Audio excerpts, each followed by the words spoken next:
Ah, ok, non c'era.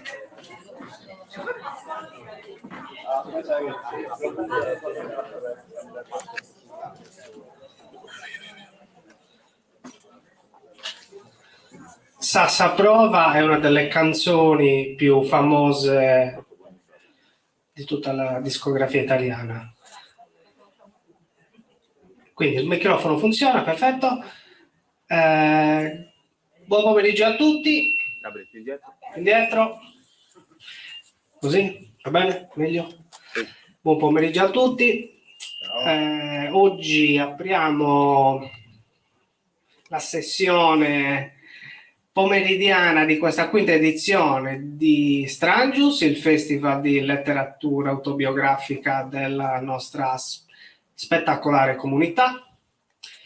Grazie a tutti presenti, grazie a tutti coloro che si sono dati e si stanno dando e si daranno un grande affare oggi e nei prossimi giorni, alla direzione che ha curato anche nel corso dei mesi tutto il programma, agli sponsor, insomma a tutti quanti coloro che a vario titolo contribuiscono a questo bell'evento. Quest'estate non ci siamo prodigati in tantissime iniziative direttamente promosse dall'amministrazione di tipo culturale, di spettacolo, di cinema, di musica o altro. Abbiamo atteso l'inizio di questa iniziativa che in questa occasione, in questa quinta edizione, è al suo apice, chiaramente un apice che l'anno prossimo dovrà essere ulteriormente superato e alzato, però sono e siamo tutti sicuri che si riuscirà a fare sempre di più, sempre di meglio. Questa presentazione di stasera con Pap Kuma parte con un tema specifico. Il tema di questa edizione, come sapete tutti, è rifiuti, ricchezza o danno. Questa specifica serata è dedicata ai colori del rifiuto. Opinione mia, ma credo e spero condivisa da tutti, rifiutare qualcuno per il proprio colore è qualcosa che squalifica l'essere umano, che squalifica l'intelligenza e lo saper stare al mondo. Oggi trattiamo di questo aspetto qua. L'autore che sarà introdotto e il dibattito sarà coordinato da Federico Serratore. L'autore ci illustrerà la sua opera, Noi italiani neri, storie di ordinario razzismo. L'autore ci porta a riflettere sul fatto che oggi in Italia, ma la Sardegna, come dire, non è di certo immune da questo, ci troviamo a confrontarci, a vivere in una società dove il colore della pelle non è di certo indicazione di denominazione di origine, mettiamola così.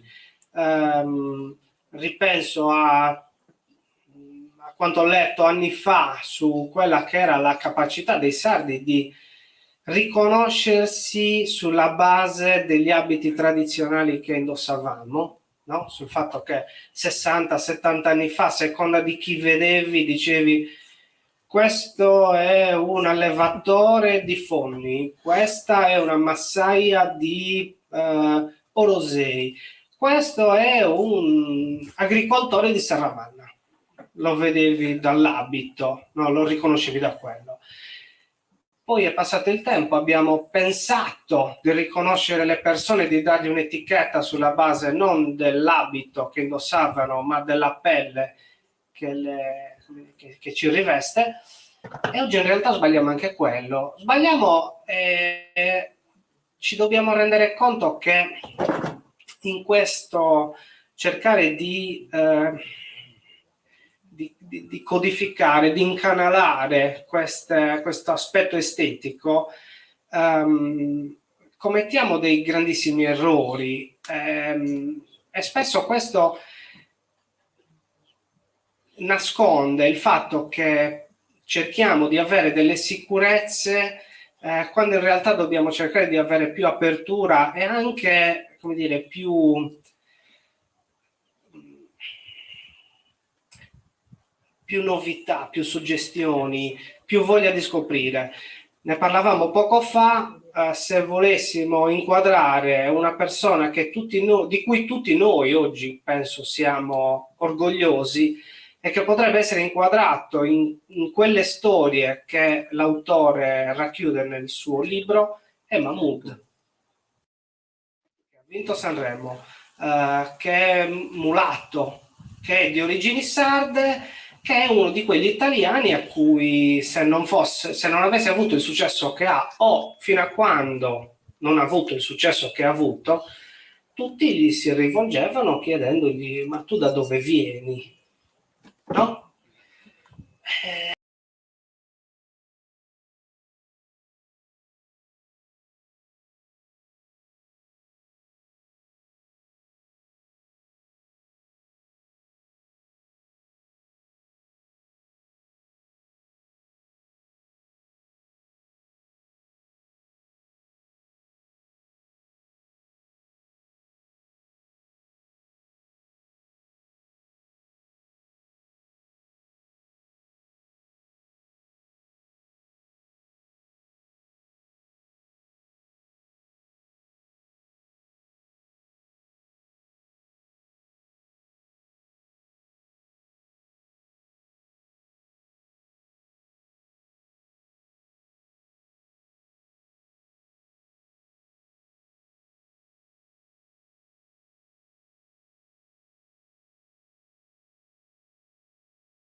Che ogni anno lui ricerca con grande empatia. Quindi per questo credo che sia doveroso soffermarsi e pensare qual è veramente l'importanza della cultura e di quello che il festival vuole trasmettere, ricordandoci che dal festival ci si vuole riallacciare a quello che tempo fa fece il nostro illustre concittadino Vico Mossa nel suo romanzo autobiografico I Cabilli, dove lui stesso si interroga su cosa voglia significare il termine cabillo, quindi ovvero lo straniero, il forestiero, e cercare di capire attraverso la sua esperienza come arrivare al discorso del diverso. Quindi ora siamo qua grazie a questo suo romanzo autobiografico che tutti gli anni ci accompagna, ci arricchisce e ci dà nuovi spunti.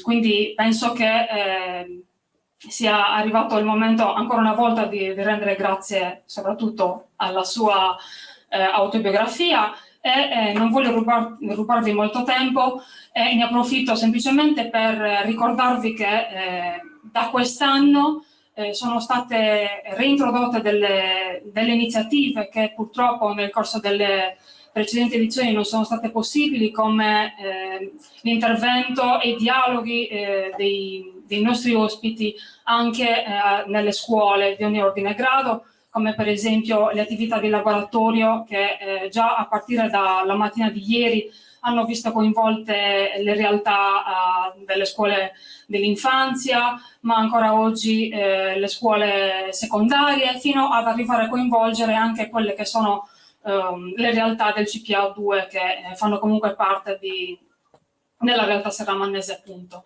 Questo è molto importante perché io, a nome di tutta la lo staff.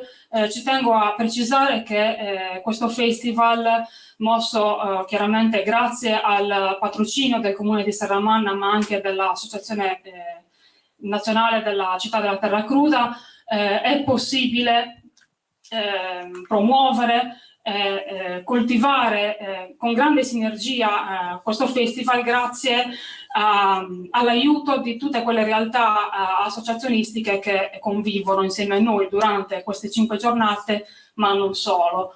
Nel corso della prima giornata, che come diceva Gabriele avrà come titolo i colori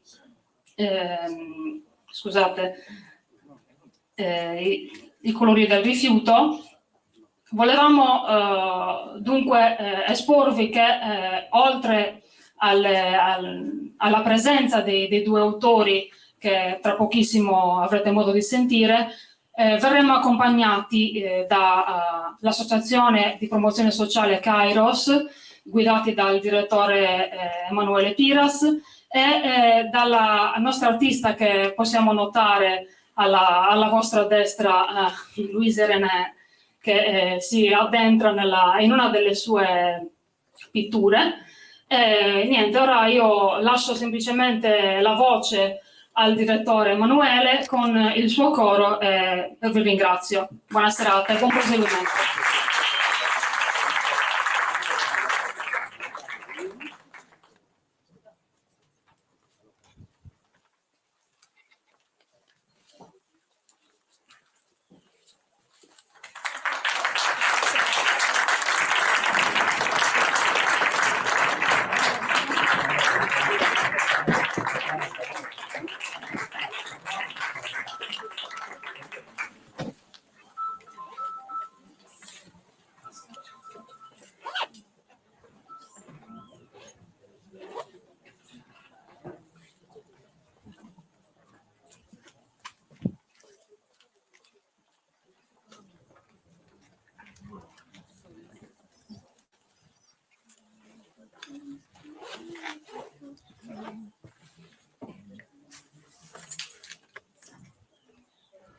Tu pensi che io sia una selvaggia, mentre tu hai girato il mondo, e questo io lo so, ma dimmi allora perché, se selvaggia chiami me, ci sono tante cose che non sai, tu non sai.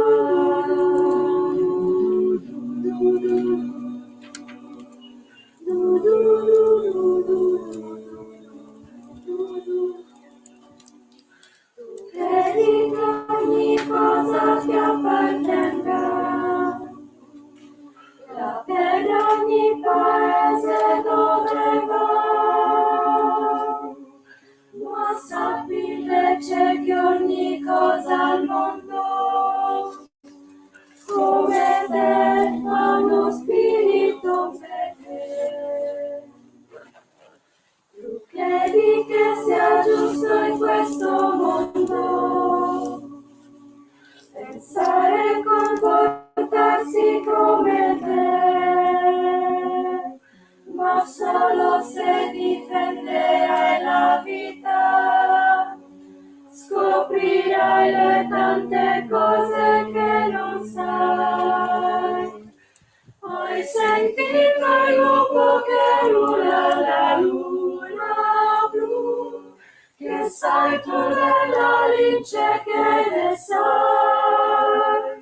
Sai cantare come cantano le montagne, pitturare con il vento i suoi colori, riscoprendo un po' d'amore nel tuo cuore.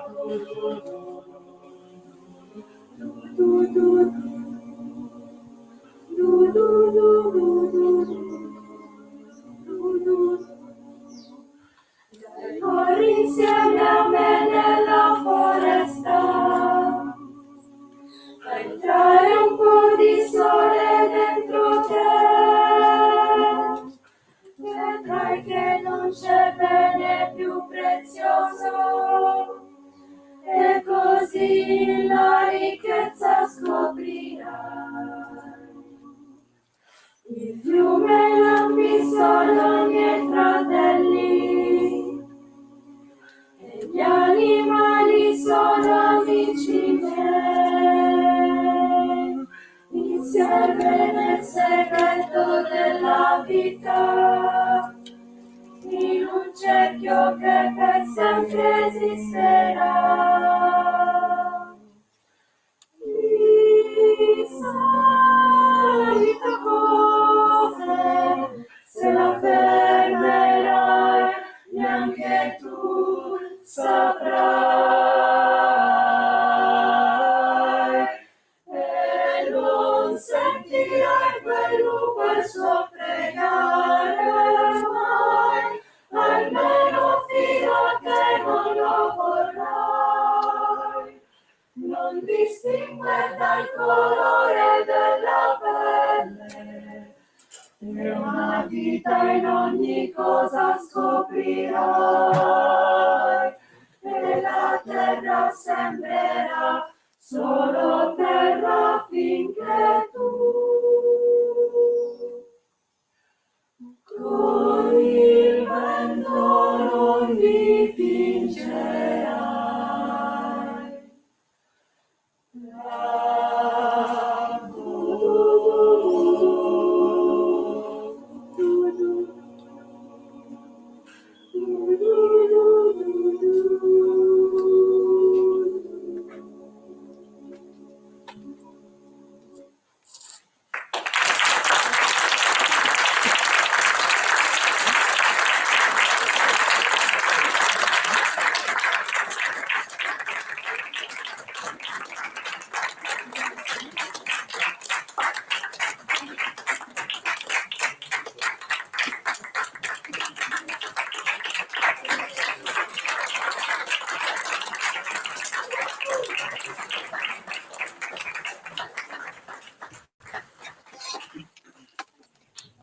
Riprendo un attimo la parola per esporvi qual è il titolo della performance che avete potuto ascoltare ora, I colori del vento.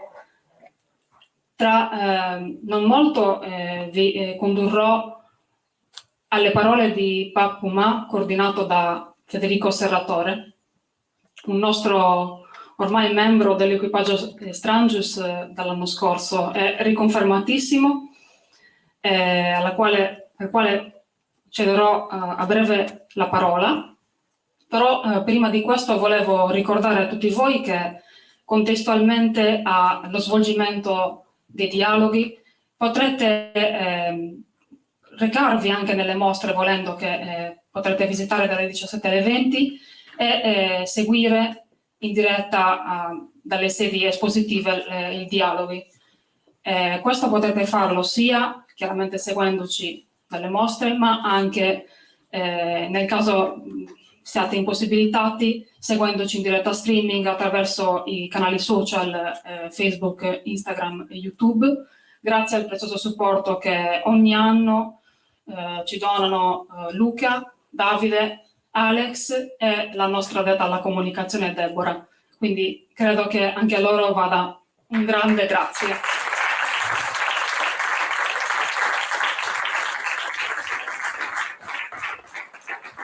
Ora cedo la parola a Federico, il nostro ospite attesissimo, e non vi rubo altro tempo. Buona serata e buon proseguimento.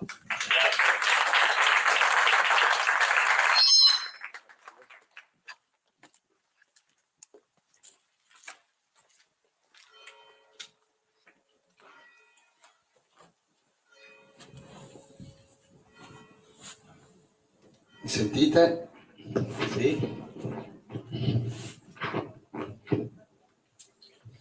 Buonasera a tutti, grazie per la partecipazione. Un primissimo grazie a te, Pap, perché in questo... Insomma, più vicino? Più in alto, più lontano. Così? Appena più lontano. Così? Più lontano, più esterno. Così? Va meglio? Sì. Dicevo, un grazie a te, un grazie a te perché in questo viaggio, da questa lettura, in cui racconti la voce di tanti neri italiani, neri immigrati, trovati, mi hai fatto veramente immedesimare, entrare e vivere davvero quasi sulla mia pelle tutte quelle vessazioni che vengono citate nel libro. E per un attimo davvero rabbrividito, mi sono sentito umiliato, ingiuriato, con i lividi addosso. E la prima sensazione è stata quella di paura, voglia di scappare e di rifiutare il colore della pelle, per poi invece sempre di più durante il corso del libro a sentirmi fiero e voler insomma raccontare a voce sempre più alta questa mia fierezza. Partiamo insomma da alcune considerazioni del libro e la prima cosa, la più scioccante è stata proprio l'inizio, in cui viene citata la sentenza di un giudice della Corte di Cassazione Penale, che mi ha sorpreso, perché uno pensa, no, ai giudici la somma conoscenza della legge, quindi la massima autorità che possiamo, no, immaginare nello scenario civico del nostro Stato, e quindi pensare a quel giudice terzo imparziale, almeno così dovrebbe essere secondo la Carta dei diritti fondamentali, la Convenzione europea dei diritti dell'uomo, è stato il primo invece a misurarsi con un giudizio, quasi a dover giustificare le azioni commesse da alcune persone. Quindi inizierei proprio con la lettura. L'espressione sporco negro, pronunciata da un uomo di 25 anni, mentre, insieme ai suoi complici, massacrano di botte 2 donne nere, provocando loro serie lesioni, non denota di per sé l'intento discriminatorio e razzista di chi la pronuncia, perché potrebbe anche essere una meno grave manifestazione di generica antipatia, insofferenza o rifiuto per chi appartiene a una razza diversa. Da qua sono ovviamente iniziati i brividi, no? Intanto perché si parla ancora di razza, e quindi partirei proprio da questo tema, dal perché si voglia sempre etichettare qualcuno prevedendo una superiorità, una presunta superiorità che in realtà ovviamente non esiste. Quindi lascerei a te con la parola per poter esprimere le tue considerazioni. Buonasera a tutti. Sono onorato di essere qua e di aprire questa maratona letteraria che seguirà nei prossimi giorni. Sono onorato di essere qui a Serramanna, quindi ringrazio gli abitanti di Serramanna, il sindaco che è intervenuto, gli organizzatori di questo festival Strangius. Poi sulla parola Strangius abbiamo delle cose da dire sulla parola razza, ma anche sulla parola anche Strangius, straniero. Conosco più o meno la Sardegna perché ci vengo da anni, ecco. In agosto ero qua vicino, in agosto, tra Cagliari, Capitania e Villa Simios. Ho girato un po' le isole d'intorno, quindi un'isola che mi piace molto, ecco. Quando fu chiamato da Giuseppe, che mi cercava ovunque e non mi trovava per invitarmi, quando ci siamo sentiti ero in Sardegna, ecco. Lui mi cercava ovunque mentre io ero qua, quindi ci siamo ritrovati. Sulla parola razza, partendo da quella frase del giudice, c'è anche l'anno, il giorno, credo, in cui è stato pronunciato. 2005, dicembre 2005. Che è stato pronunciato, perché il libro è stato scritto nel 2010, poi dopo ripubblicato recentemente questo libro. Quando ci fu questa sentenza, non ci furono neanche delle proteste, ecco, passò quasi sotto osservazione questo giudice che parlava che chi picchia, quando due ragazzi bianchi picchiano, no, qui due ragazzi bianchi, comunque aggrediscono due donne nere dicendo sporca negra, lui dice ma questo non è razzismo, no? Punto e basta. Allora il libro parte da lì, ma il libro parte anche dal nostro punto di vista, perché io fui aggredito a Milano, nel cuore di Milano, e uso anche questa storia per chiamare dei ragazzi nati, cresciuti qui, a testimoniare davanti a un tribunale che ho inventato dentro questo romanzo o docu-fiction, perché una parte è fiction, una parte è pura realtà. Io fui aggredito da controllori a Milano mentre camminavo sul marciapiede e loro scesero da un tram e mi chiesero il biglietto. E io stavo passando dove c'è la fermata, le fermate dei tram sono sui marciapiedi. Quindi abbiamo iniziato un po' a litigare e questo gli ho detto ma perché devo fare un biglietto se sono un pedone? E mi dicono siamo a casa nostra e facciamo quello che vogliamo in casa nostra. E io cortesemente li mandai a fanculo.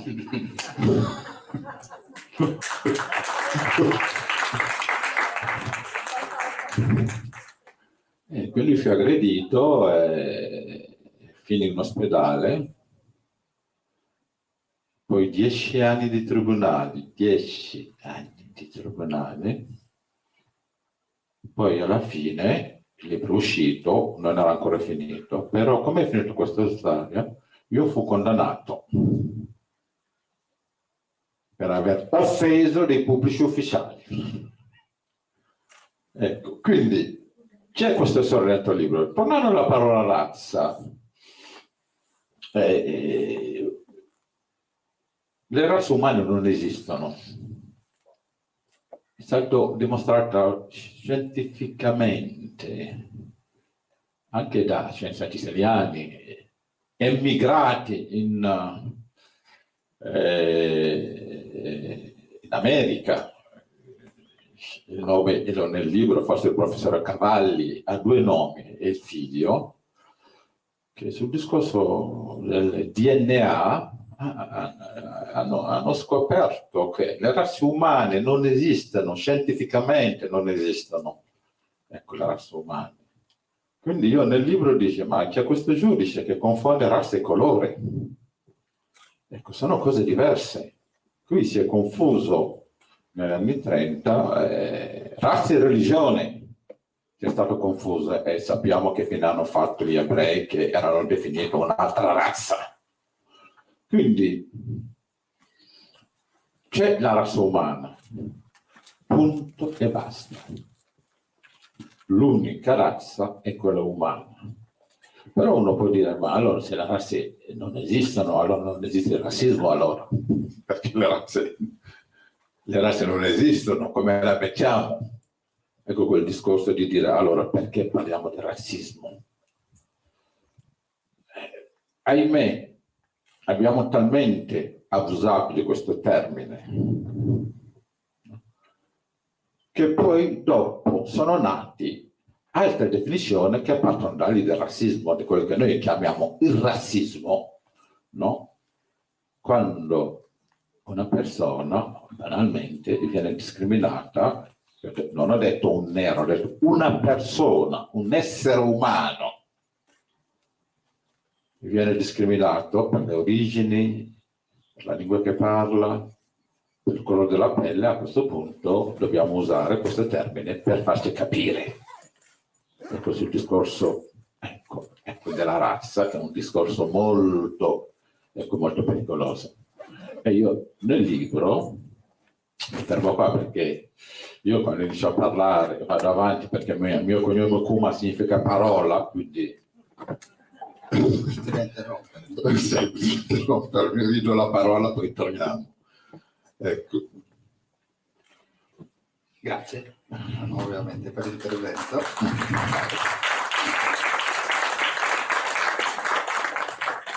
Come dicevi, il libro è stato scritto e pubblicato per la prima volta nel 2010 e poi di recente ripubblicato,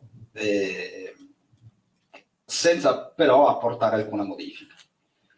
Quindi tutte le storie che vengono qua raccontate afferiscono a periodi precedenti al 2010. E noi pensiamo, fino ad allora succedevano tutti questi fatti. Oggi invece la situazione è diversa? Assolutamente no.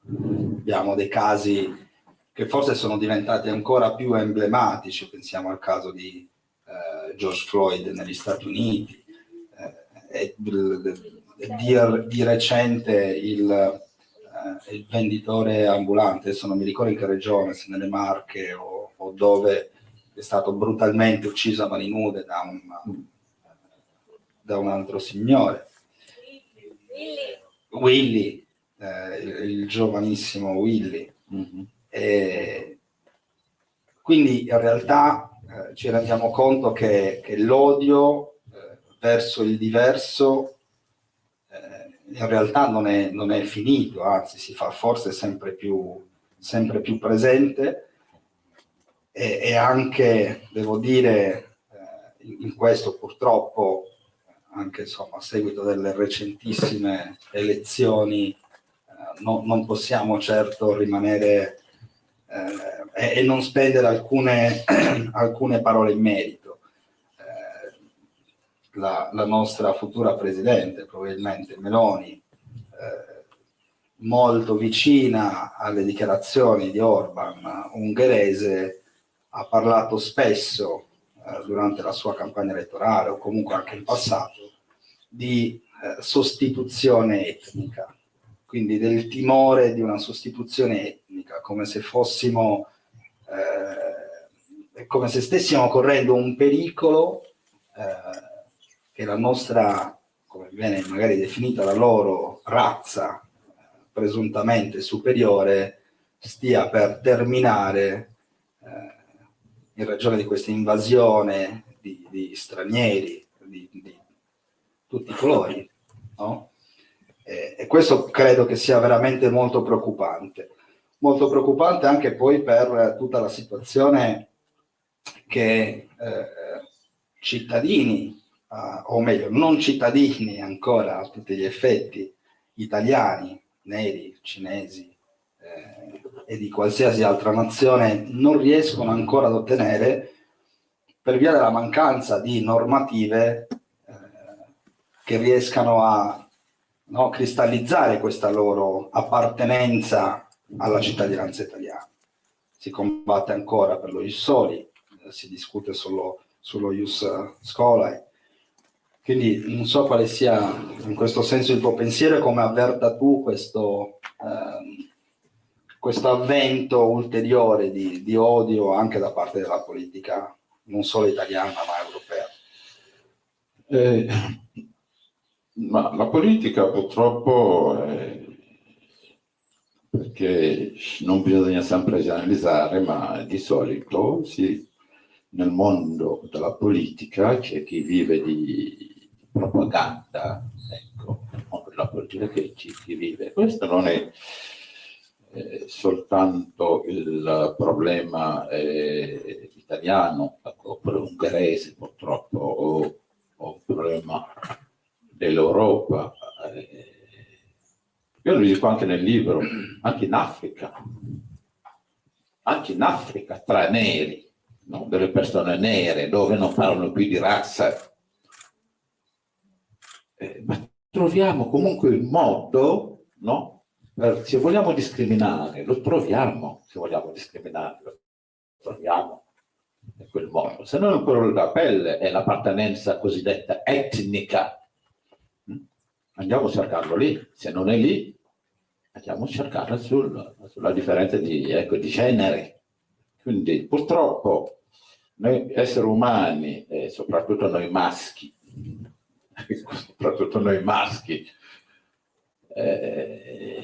abbiamo tendenza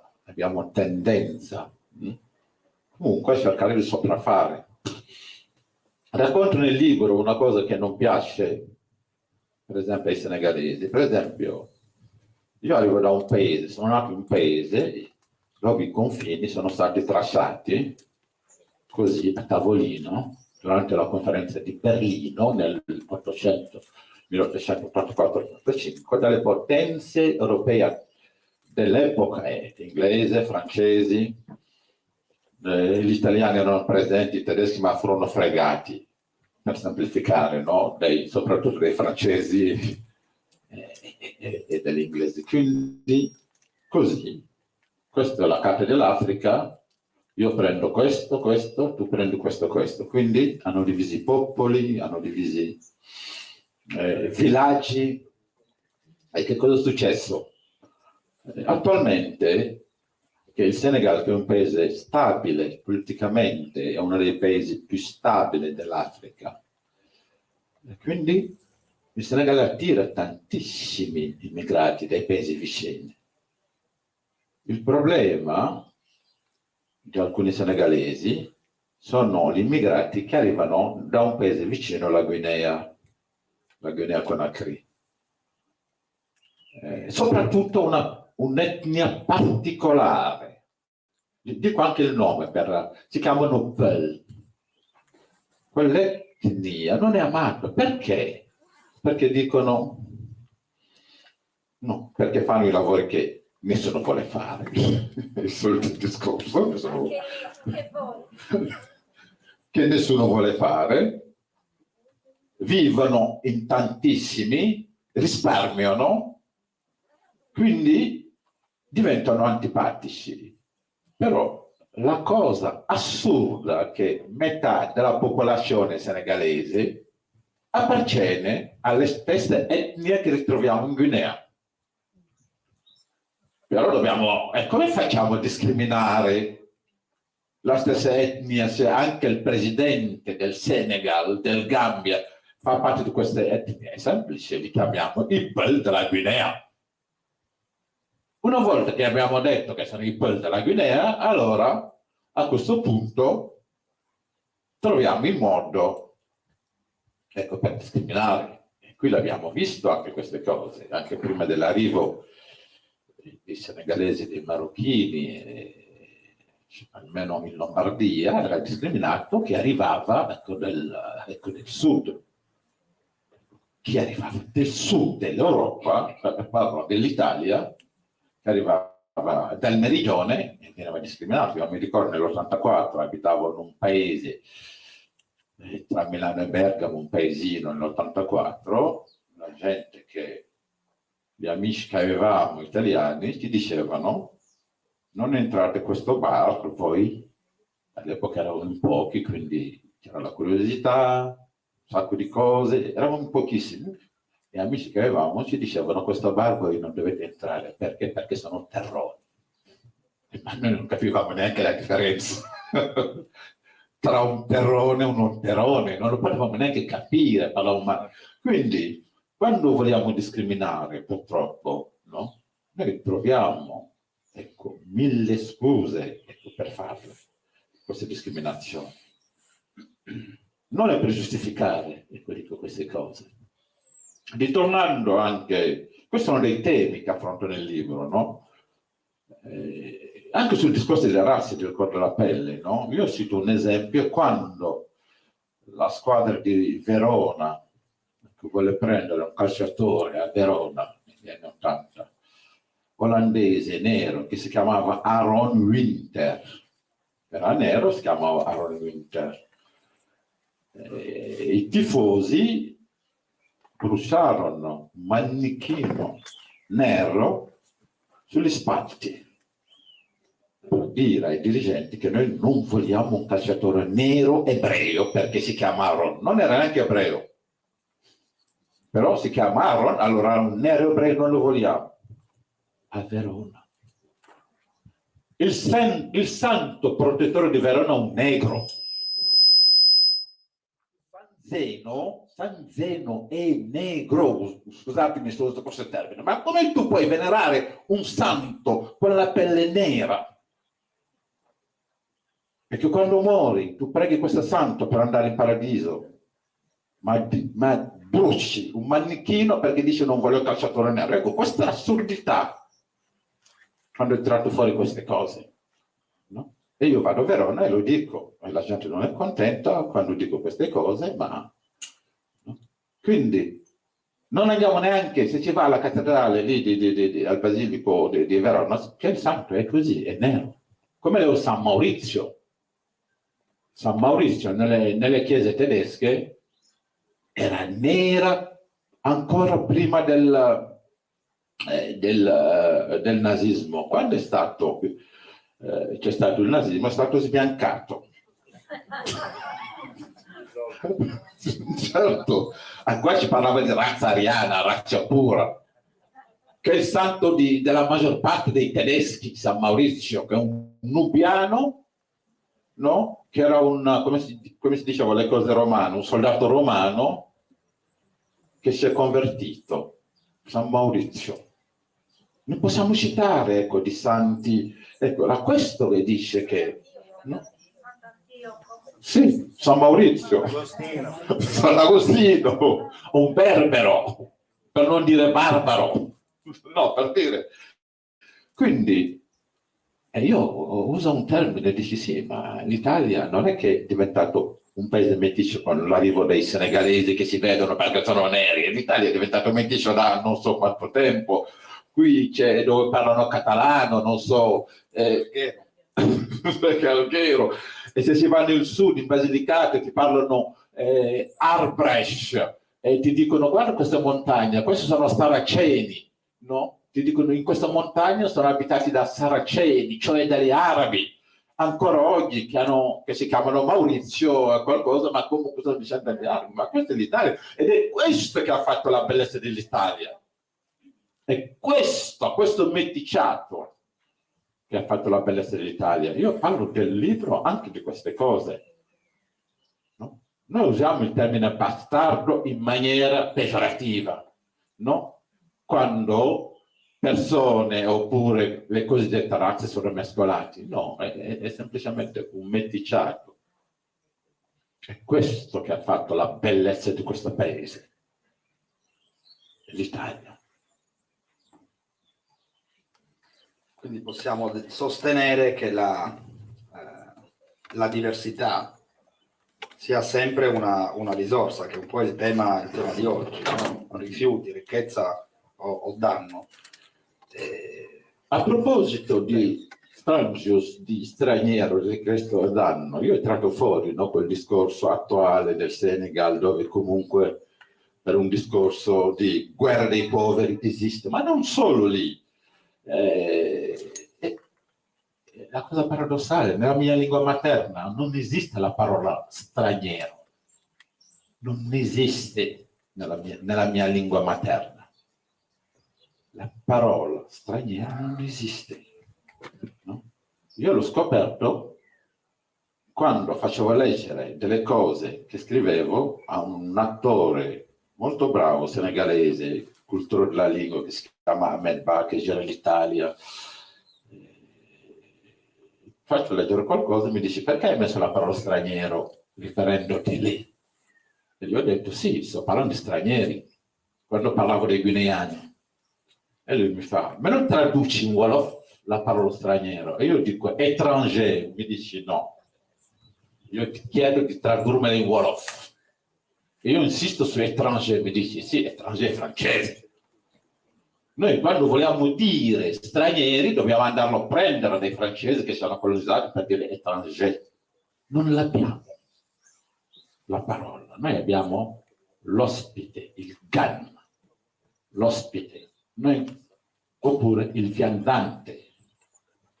C'è il viandante, quindi tradizionalmente c'è quello, l'ospite o il viandante, ma la parola straniero non esiste.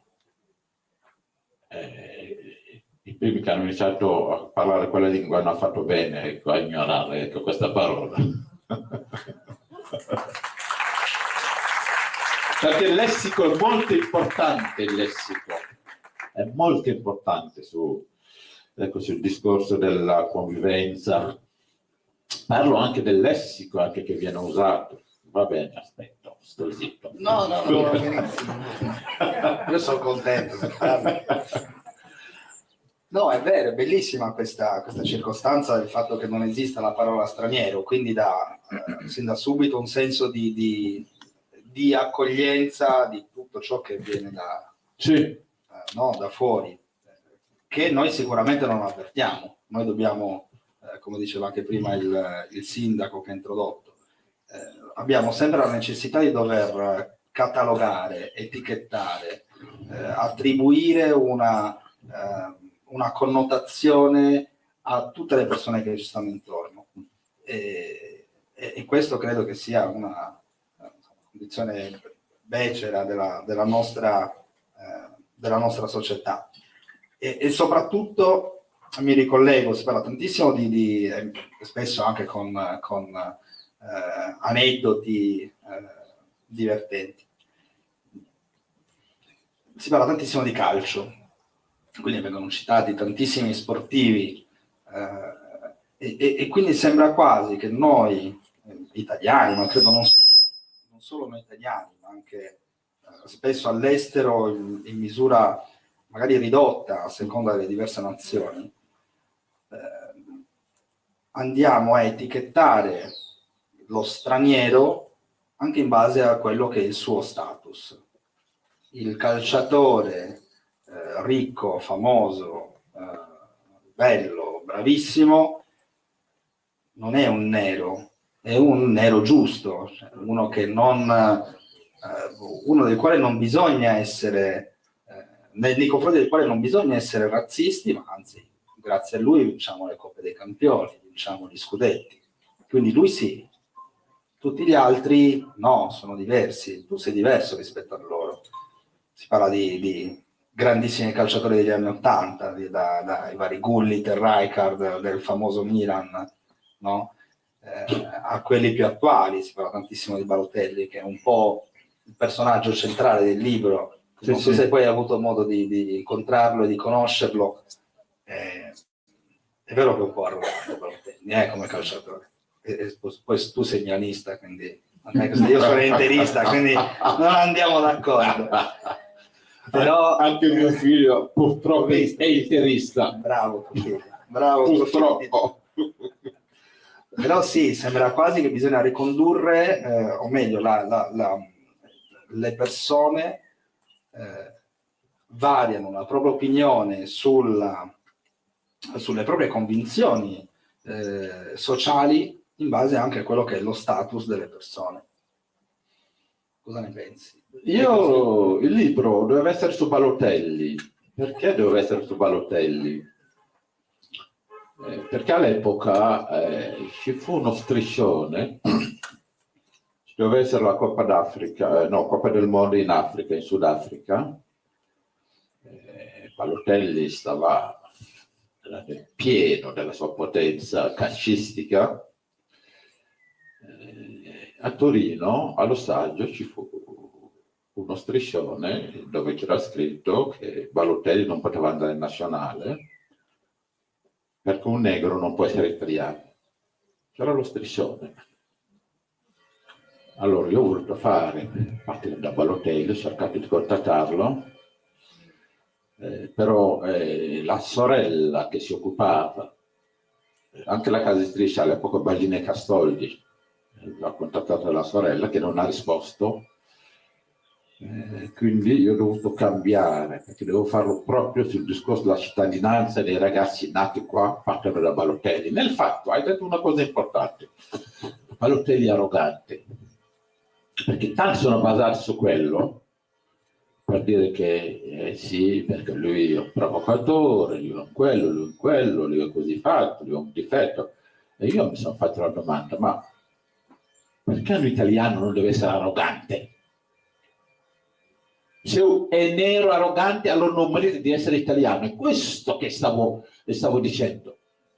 Io sono andato a toccare questo punto. Perché un nero italiano deve essere per forza simpatico? Questo. Io sono andato a puntare. Perché un nero italiano non può essere un ladro? No?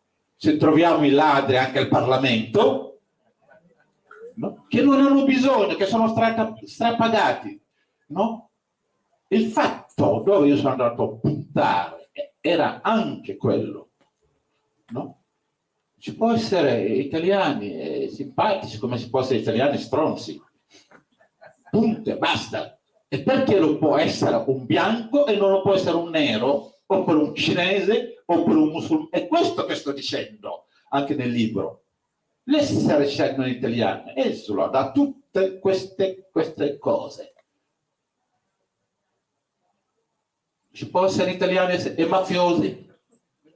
No? Allora ci può essere italiani e avere dei difetti, e questo non perché tu sei nero, sei italiano, non puoi avere dei difetti. È su quello che io puntavo, senza difendere, senza cercare di difendere anche queste cose. È questo che sto dicendo. No, perché i giornalisti che cosa dicevano quando Balotelli veniva insultato e gli rispondeva? È colpa sua. Lo insultavano anche perché ha la pelle nera e lui rispondeva. E io dicevo, ma proviamo a scendere uno stadio, facciamo vedere il carattere che vogliamo e veniamo bersagliati da banane e da un sacco di cose, no? Io ogni tanto leggevo anche delle cose su Balotelli, arrivava a Milano, un ragazzo giovane, pieno di soldi, va all'aeroporto di Linate, parcheggia in terza fila e diventa una notizia. Mentre ci sono i vigili che hanno dato la multa, ma diventa una notizia. Balotelli ha parcheggiato in seconda fila. No? Ecco, andare a puntare su questo e facendo confusione col discorso della cittadinanza. E quello che vive Balotelli, al di là del suo carattere, e questo anche lo dico, lo vivono anche altri ragazzi e ragazze. Io nel libro, per parlare, ecco, dell'aggressione che avevo subito, ho inventato questo tribunale dove venivano a testimoniare dei ragazzi italiani neri o metisci nati qua. E li lasciavo parlare e mettevo le loro parole.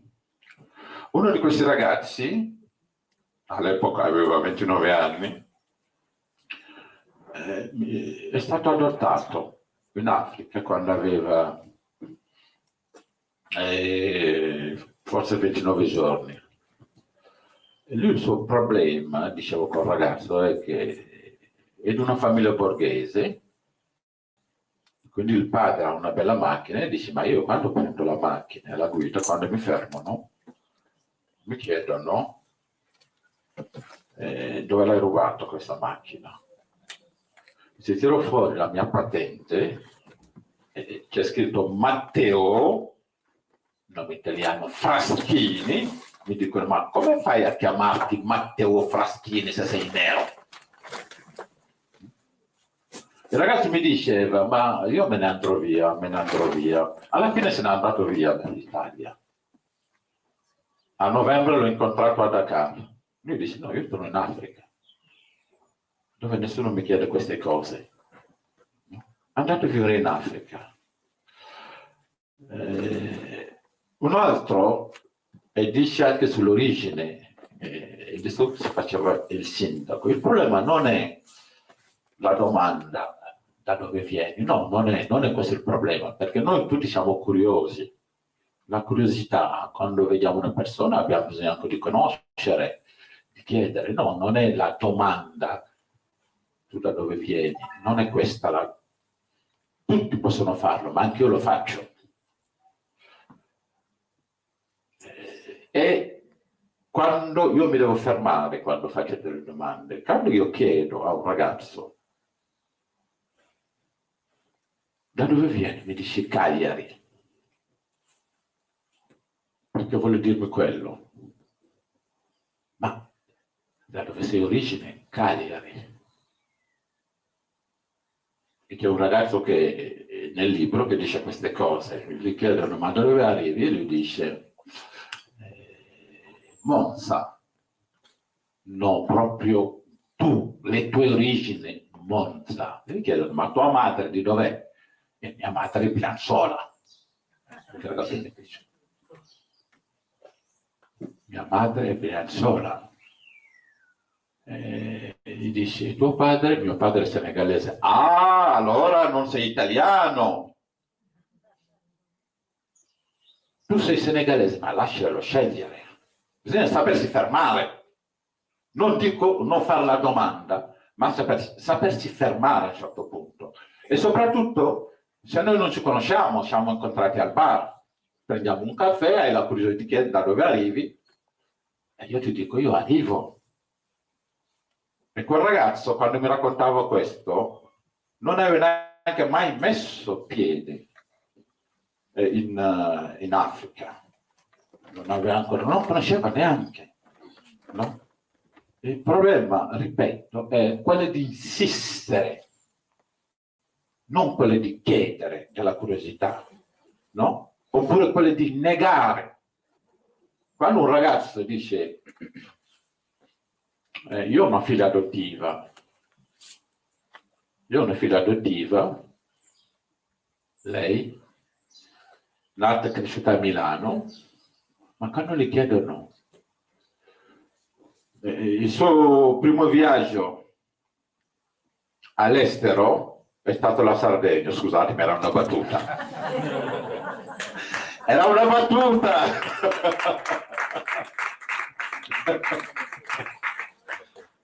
Quindi, quando gli chiedono, ma tu dove sei? E lei, 14 anni, cosa dice? 13, di Milano. Ma se io sono un adulto, lui è una bambina, mi dice Milano, io dico no, non può essere. Col fatto di negare, di dire a una bambina, no, non può essere, tu non puoi essere di Milano. Quando lo dice un adulto, ma che cosa costa un adulto? No? Se chiede a una bambina che non conosce da dove arriva, se siamo a Milano, lei non dice neanche di Milano, lui dice da Porta Venezia. Perché siamo già a Milano. Arrivo da Porta Venezia. Ma col fatto, no? E i ragazzi ne soffrono molto, ecco, di quello. Di fatto di dirgli, no? No, tu non puoi essere quello. No. Ci possono essere due cose, ci possono essere tre cose. C'è un sociologo, si chiama Abdelmalek Sayed, che ha fatto un libro negli anni 90, credo, inizio 90, sulla doppia assenza, che parla della doppia assenza, un bellissimo libro, poi alla fine certe cose le ho contestate, poi dico perché. Però lì parla degli immigrati, no? Perché che problema hanno questi immigrati? No, il Pancuma, che io mi ritengo ibrido, perché ho vissuto in Italia quasi 40 anni, in Senegal ho vissuto 22 anni e tutto il 40 qualcosa l'ho vissuto qua in Italia. Conosco meglio l'Italia dal Senegal perché i paesi cambiano. E lui parla di questa doppia assenza perché dice, e lì parla di immigrati, non parla di figli della migrazione di immigrati, lui dice che sei considerato sempre straniero dove vivi e quando torni a casa ti considerano italiano o francese, ma non più, ed è vero. Ecco quell'aspetto che definisco. Io ho fatto un'altra teoria, non della doppia assenza, ma della doppia presenza. Perché io non sono assente 2 volte, io sono presente 2 volte. E quando sono qua, se voglio, posso comportarmi come tutti gli italiani. Ecco, se voglio. Anzi, posso comportarmi da perfetto milanese che ti passa sotto il naso senza dirti ciao. No, così però diventa antipatico. Non ci piace. Se voglio. Ecco, quindi, sì, perché uno vive in un posto, acquisisce anche gli aspetti negativi, positivi, no? Quindi, ho la fortuna di aver imparato l'italiano, anche se l'ho imparato da grande, di capire la cultura italiana, una parte della storia italiana. E quando vado lì, e quando torno, posso tranquillamente parlare nella lingua che tutti parlano, comportarmi, se voglio, come tutti si comportano, almeno così credo. Quindi io sono presente, sia qui sia lì, io non sono assente da nessuna parte. Ho contestato solo quell'aspetto. Forse questa è una mia illusione, perché qui, se dico sono italiano perché ho vissuto qui, mi guardano perché sono nero. Lì, quando dico non sono cambiato, sono rimasto senegalese, mentre parlo, come vedete, sto parlando come un italiano, il linguaggio del corpo mi tradisce, mi dicono ma tu da dove arrivi? Anche se parlo la stessa lingua, vestito uguale, no? Però parlo, no? Ma anche nel, per esempio, io sto parlando di Milano, che conosco meglio, no? La gente si parla senza toccarsi. Lì quando vado, la gente quando ti parla, anche se non ti conosce, ti tocca. E se mi tocca io faccio così. Perché ho perso questa abitudine, allora notano subito che io c'è qualcosa, uso questo termine provocatorio, c'è qualcosa di strano. Anche se non gli dico, no, che non vivo qui da non so quanti anni. In ogni caso io lo considero una doppia presenza, una doppia appartenenza. Ma anche quei ragazzi, anche se non parlano la lingua dei genitori, no? Non dobbiamo negarli, dobbiamo dargli anche quello, quel fatto di essere ibridi. Abbiamo ascoltato.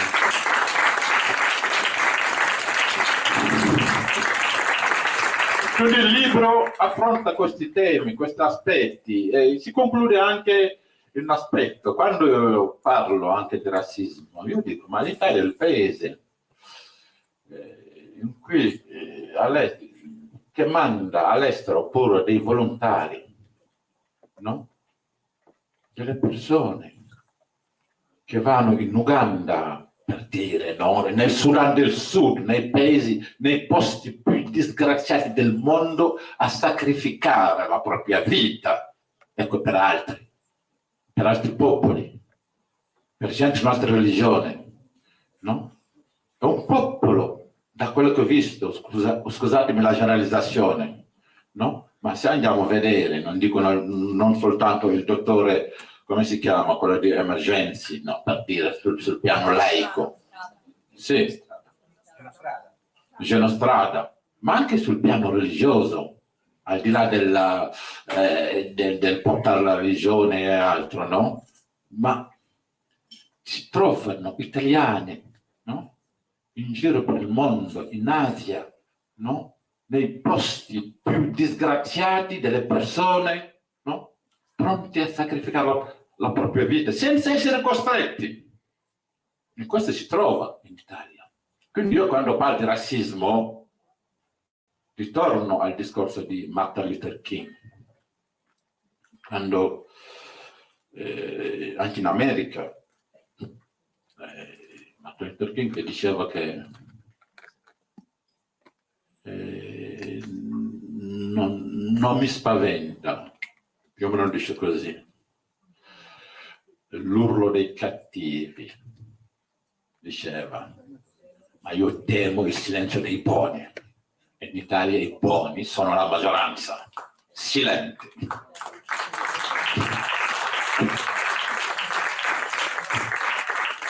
Ecco, il libro parla di quello, ecco, di appartenenza, perché quei ragazzi nati, cresciuti qui, amano questo paese, lo amano profondamente, perché ci parlo, perché sono i miei figli, perché sono i miei nipoti, perché l'incontro anche all'estero, in America, l'incontro in Francia o in Germania, quando l'incontro, i ragazzi che sono partiti, quando parlano dell'Italia, parlano della loro terra, anche se non hanno la pelle nera.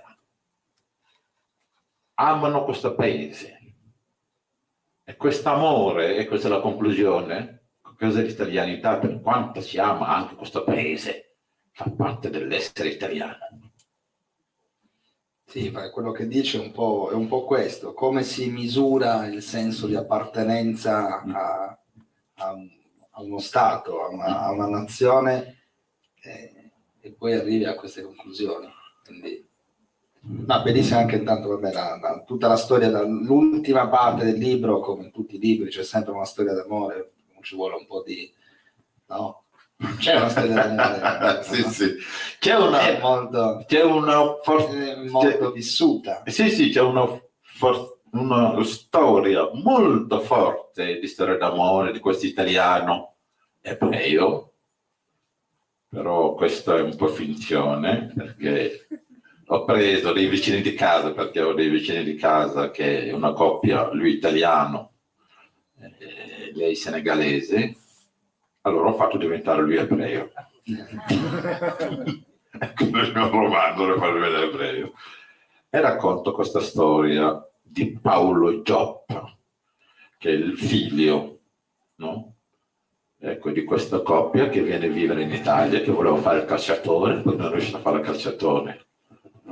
Quindi c'è questa storia, ecco, d'amore nata negli anni 50, che è anche nel libro, ecco, fino alla fine. Quindi io non sono il protagonista, ho raccontato le mie storie, ma non sono il protagonista è stato inventato, si chiama Paolo Gioppa.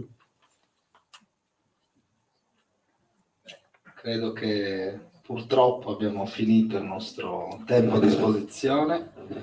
Non so se vuoi concludere con una frase d'effetto. È un po'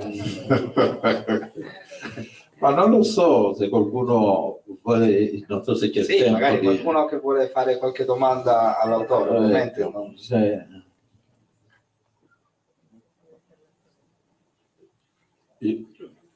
Io dico solo una cosa, no? Quando si parla dell'Italia, io mi ricordo, però non vorrei buttarlo nella politica, perché abbiamo iniziato parlando comunque di politica, è normale parlarne. Quando Berlusconi era presidente del Consiglio e raccontava delle barzellette, parlava della culona, e io che viaggio molto, quando andavo o in Marocco, o in Francia, o anche in Senegal, o negli Stati Uniti, ma fino in Argentina, quando andavo, la gente mi tirava fuori le battute di Berlusconi per ridere. Io non ridevo. Perché non ridevo? Perché io quando sono all'estero, no? Io divento anche l'ambasciatore. Se sento qualcuno parlare male dell'Italia, io non mi metto a secondare questa persona. Ah, Berlusconi ha detto, vostro Berlusconi ha detto questo, per ridere, e io lascio cadere. Non rido. Perché era andare fuori e ridere dell'Italia, perché si ridevano di Berlusconi all'estero, in Francia o altro, era ridere dell'Italia, e questo non mi andava. Quindi non ridevo.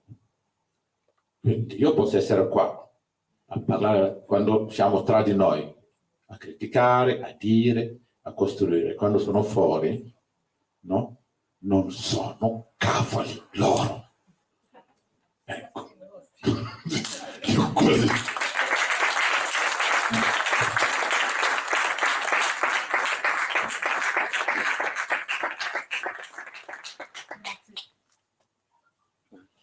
Grazie Papà, grazie Federico. Parole di grande valore su cui tutti dovremmo soffermarci, perché penso che appunto i colori non facciano il limite né di una personalità e né tantomeno dei confini territoriali. Grazie. Ora invito ai ragazzi dell'Associazione Tradizioni Popolari a consegnare un piccolo pensiero sia al nostro autore che al coordinatore. Grazie. Grazie. Grazie.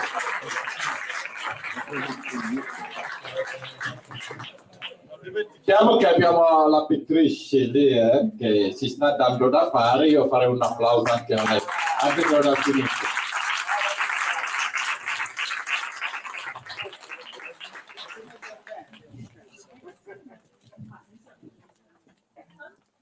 Ora riaccolgo nuovamente i coristi di Kairos che si accingeranno a cantare ben 2 brani. Il primo, Waiting the Waiter, e a seguire Evening Rise.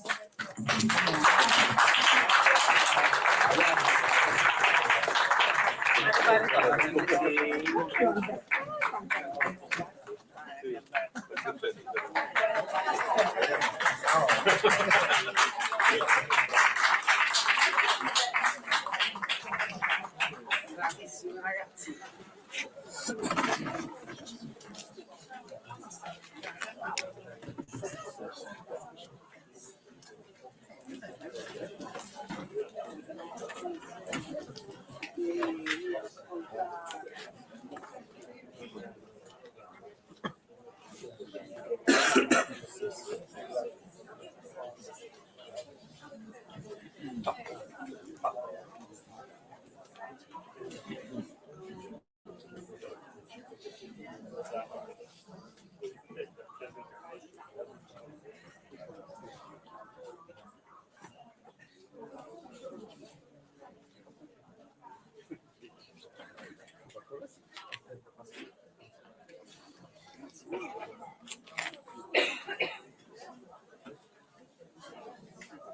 Wade in the water, wade in the water, wade in the water, wade in the water, wade in the water, wade in the water, wade in the water, wade in the water, wade in the water, wade in the water, children, wade in the water. Don't go to trouble in the water. Sometimes I feel like a mother child. Sometimes I feel like a mother child. Sometimes I feel like a mother child. Don't go to trouble.